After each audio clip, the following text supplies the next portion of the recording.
Premier principe, du égale delta W plus delta Q.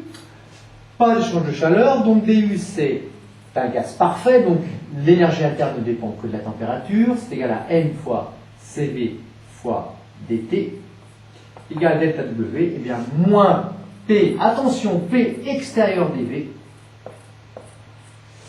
P extérieur n'est pas égal en chaque instant à P intérieur. Pourquoi? Parce que la transformation se fait brutalement. Donc on n'a pas une suite d'équilibre entre la pression extérieure et la pression intérieure. Attention, c'est la différence entre une transformation monobar et isobar. Donc on peut écrire que NCV fois dt, c'est-à-dire température finale, on intègre ceci. Donc NCV, température finale moins température initiale, égale, bon, le P extérieur on peut le sortir, le P extérieur il vaut quoi? En chaque instant de la transformation il vaut P0, ou P final si vous voulez, donc moins P final fois intégrale de dV pris entre V final, que l'on ne connaît pas, moins V initial que l'on connaît, qui est le volume V1. On cherche une équation à une seule inconnue, c'est-à-dire TF. Donc on va éliminer VF astucieusement en disant que PF fois VF, c'est tout simplement NRTF. Donc on a NCV TF moins T initial qui vaut T1, on peut mettre T1 d'ailleurs, moins T1, égale moins PF fois VF, ça fait moins NRTF, moins PF fois moins V1, ça fait plus PF fois V1. Changement de stylo. On fait passer les TF de l'autre côté, donc ça nous fait NCV TF là plus NRTF égale NCV fois moins T1, ça fait donc de l'autre côté NCV T1 plus PF fois V1.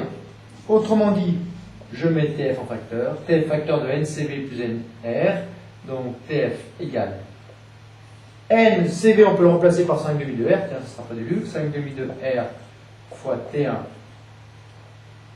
plus PF fois V1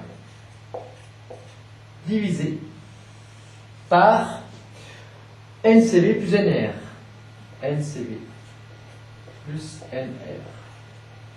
Donc TF égale l'expression du numérateur, N qu'on connaît, 5 demi évidemment on le connaît, R ça va, on l'a dans les unités données, T1 ça va, PF, la pointion finale c'est évidemment P0, 1 bar, divisé par NCV. Alors NCV ça fait N fois 5 demi de R plus NR, ça fait 5 demi plus 2 demi, ça fait 7 demi de NR.